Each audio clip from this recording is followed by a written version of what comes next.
enfim, os mercados já dão como aprovado o Orçamento de Estado. A fase seguinte é medir a temperatura da estabilidade política e o que é que isso introduz, ou favorece ou desfavorece a execução desse orçamento. Ora, como fica claro, não há nenhum sinal de estabilidade política em Portugal. No dia seguinte a assinar-se, praticamente, no dia seguinte a assinar-se o acordo, os partidos estão a tratar-se, como se viu esta manhã, com um grau de hostilidade muito alto. Portanto, obviamente que nós vamos continuar no radar dos mercados também por isso, mas não só por isso. O que se passa é que com a alteração das regras na União Europeia, que ficou apontada na semana passada em Bruxelas, países que têm risco intrínseco passarão, como é o caso de Portugal, países do sul da Europa, passarão a ter um custo, enfim, uma taxa de juros associada sempre superior à da Alemanha, porque até aqui, até esta crise, os mercados olhavam para nós como zona euro. Portanto, nós éramos como os alemães, tínhamos o mesmo risco. E a partir daqui, a Alemanha quer introduzir um sistema de socorro dos países diferente, em que os credores privados, os bancos, etc., também são chamados a participar nesse esforço de recuperação dos países, ou seja, também esses credores vão perder dinheiro, não são só os Estados que fazem o socorro, passarão a ser também os credores, os mercados, a ter que refinanciar, a ter que rescalonar a sua dívida, a ter que fazer perdões, etc. Isto o que faz é com que os países como Portugal passem a ter uma taxa sempre mais alta do que países como a Alemanha. Portanto, associando estes dois fenómenos que estão a acontecer em simultâneo, por um lado a alteração de regras europeias, que desfavorece países que estão na situação portuguesa. E, por outro lado, a instabilidade política, em que, enfim, estamos todos com calendários na parede, a arriscar dias para perceber quando é que vamos ter as próximas eleições legislativas, tudo isto provoca um clima de enorme instabilidade e está visto que nós não só não conseguimos descer abaixo dos 6% da taxa de juros, hoje estamos até a subir. No meio de tudo isto, há determinadas bandeiras que o PS e o Governo não querem prescindir. Qual é a leitura que fazes em relação ao TGV e ao continuar de apresentar argumentos para manter, nomeadamente, os custos-benefícios ter sido de uma forma positiva? O TGV em si não tem grande efeito orçamental no próximo ano. É abaixo dos 200 milhões de euros o que lhe está associado. Os efeitos orçamentais do TGV vêm depois, anos depois, quando o Estado começa a pagar àqueles que vão construir o TGV. Mas, sobretudo, enfim, isso é todo o princípio base das chamadas PPP, das parcerias público-privadas, que o PSD impôs que fossem suspensas. Esta suspensão é muito polémica, trata-se de rever contratos, abrir contratos, e isso tipicamente significa que o Estado vai ter que indemnizar mais tarde ou mais cedo todos os operadores privados com que assinou esses contratos.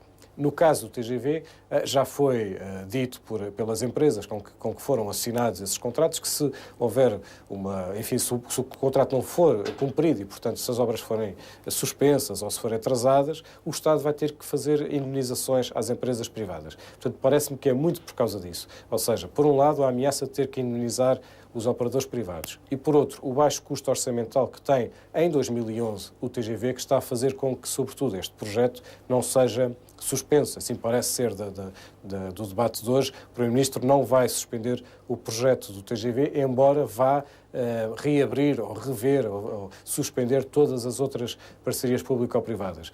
O engodo é sempre o mesmo, é que nós pagamos sempre pouco no princípio e, portanto, no primeiro ano, nos primeiros anos, estes investimentos têm um efeito económico positivo, porque cria emprego e cria enfim, o investimento público substitui de alguma maneira a falta de investimento das empresas, o investimento privado. Alguns anos depois começamos a pagar muito por isso, com taxas de rentabilidade muito altas para os privados.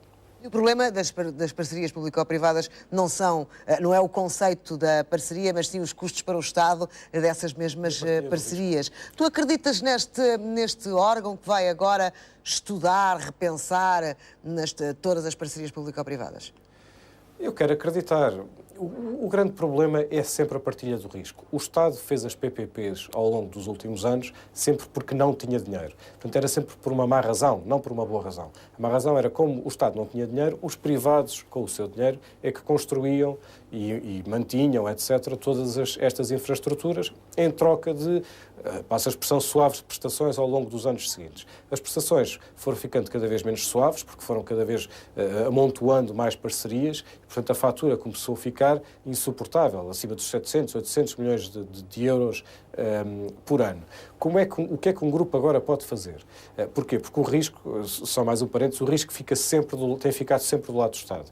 Como há falta de força negocial do Estado, os Estados têm pouco dinheiro, os privados é que investem o dinheiro, então os privados têm conseguido sempre negociar, primeiro, taxas internas de rentabilidade, é o termo técnico, fixas. Portanto, aqueles privados ganham sempre uma taxa, depende dos contratos, mas basicamente, ou tipicamente, os privados ganham sempre uma taxa de retorno assegurado e depois o Estado é que tem que compensar o que corra mal. Se, por exemplo, uma estrada tiver apenas metade dos automóveis do tráfego que está previsto, o Estado substitui ou paga parte desse desvio. Portanto, o risco fica sempre do lado do Estado e o lucro fica sempre do lado dos privados que investiram. Ora, o que é que esta Comissão pode fazer? Vai ter um trabalho provavelmente muito mais jurídico do que económico e negocial, eventualmente, porque o que se segue, se de facto tudo isto for executado e, portanto, se as parcerias forem suspensas, segue-se uma guerra jurídica muito grande, provavelmente não em tribunais, mas em comissões de arbitragem, para onde todos estes contratos remetem, porque já nenhum investidor acredita na celeridade dos tribunais portugueses, portanto, as grandes empresas, sempre que fazem estes contratos com o Estado, remetem sempre para comissões de arbitragem, que são uma espécie de justiça privada, no sentido em que não é feita através de um tribunal, mas por árbitros contratados pelas partes. É mais caro, mas é mais célebre. Portanto, provavelmente o que segue é isto, são comissões de arbitragem que o Estado está em desfavor. Há em todos estes contratos uma cláusula que diz que os contratos podem ser revistos em situações, se houver uma alteração excepcional das situações, por exemplo, uma guerra, poderia justificar isso. Portanto, vamos provavelmente ter uma abertura de uma guerra, aqui sim, judicial muito grande, e este grupo de trabalho vai ter que vê-las uma a uma sobre como é que vai conseguir suspender e como é que vai negociar com os privados que investiram de boa fé e contando com um cenário, com uma estabilidade ao longo do contrato que afinal vai ser rompida. Por muitos anos.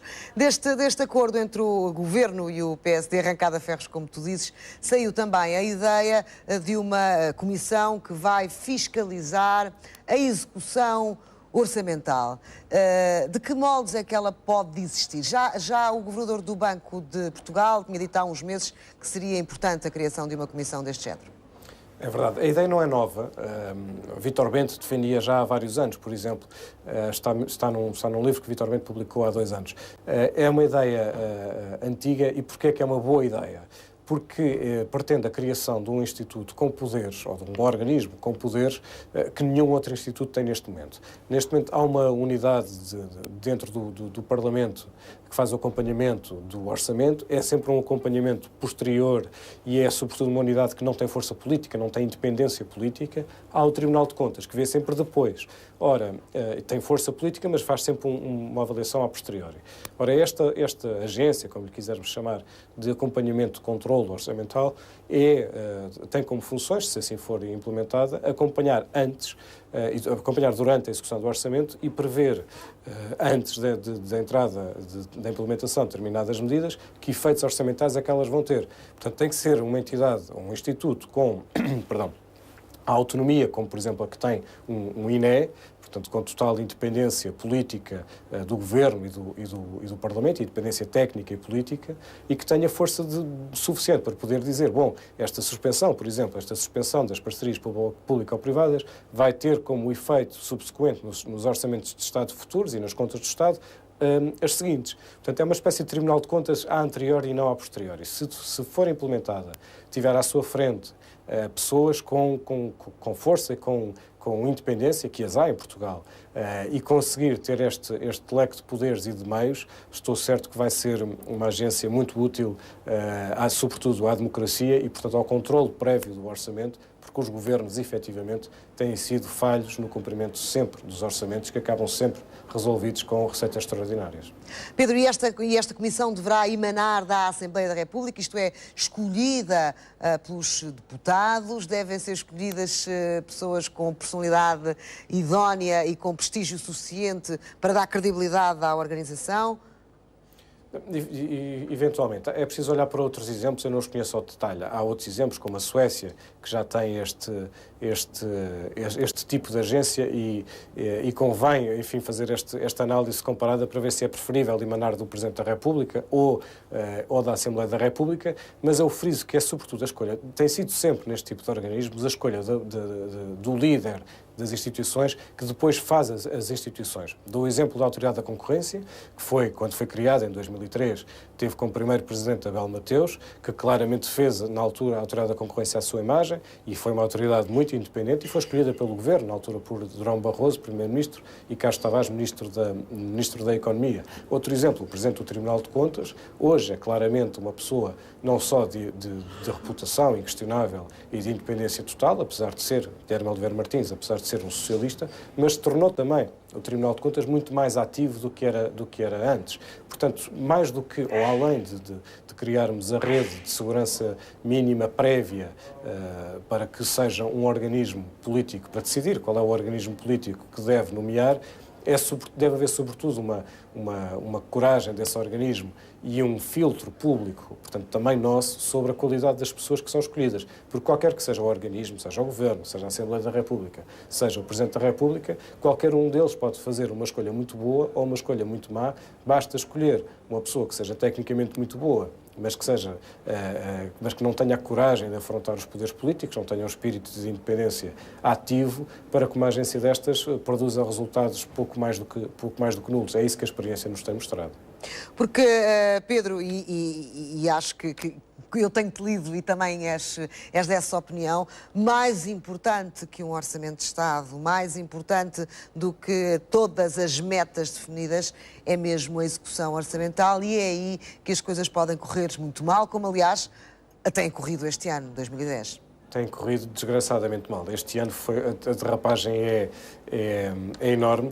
Aconteceu precisamente quando não podia acontecer, portanto, depois de um orçamento que entrou em vigor muito tarde, em maio, de um PEC 2 também nessa altura, quando já tínhamos os mercados todos a olhar-nos com grande intensidade, e, portanto, quando nós não podíamos falhar para mostrarmos que éramos credíveis e que éramos respeitáveis e, portanto, podíamos emprestar dinheiro, porque nós éramos pessoas para serem levados a sério, a verdade é que nós falhamos. Portanto, muito poucos meses depois temos derrapagens, um conjunto de derrapagens que culminou numa grande derrapagem. Eduardo Catroga chamou-lhe um enorme buracão.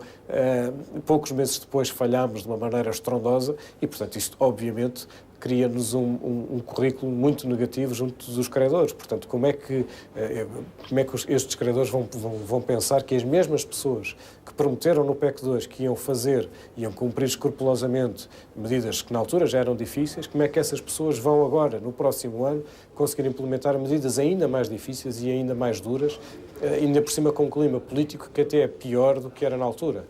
Portanto, de facto, o nosso percurso foi muito mau e esta derrapagem orçamental não tem nada a ver com a crise internacional. O desvio nas estradas de 500 milhões, na saúde de 500 e tal milhões, etc. Nada disto tem a ver com crise orçamental, tem a ver com a nossa incapacidade de controlarmos os gastos do Estado, que assim ficou confessada. Pedro Guerreiro, obrigada por esta análise, este primeiro dia de debate na Generalidade do Orçamento de Estado.